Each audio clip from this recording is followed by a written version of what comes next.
Well, Joe Schmidt, Irish coach, I know disappointing end for you.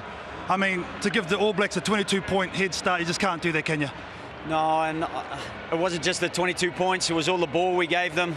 I think we missed touch on penalties for us to get good field position 3 times, and it just meant that that we were chasing our tail, and they had so much ball in our 22 in our half, in that first half, that it was very, very tough going. And I suppose when you do drop those balls, it's hard to get your attacking game into effect, isn't it? Yeah, we had a few chances in that first half. I think, you know, one of the tries, the third try that the All Blacks scored, we had a really good gap on the inside. We just didn't quite play it.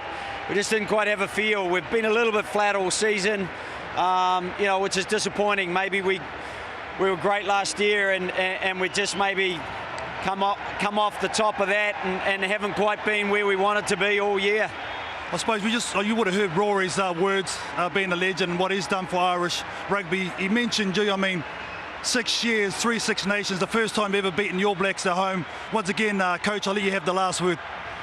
Look, I'd just like to thank my players, and I'd like to thank these supporters that they've followed us all over the place. Rory's led the team incredibly well, and Paul O'Connell before him, and it's been a privilege for me. It's been a privilege watch you go to work. Thanks, Coach. Thanks, KT.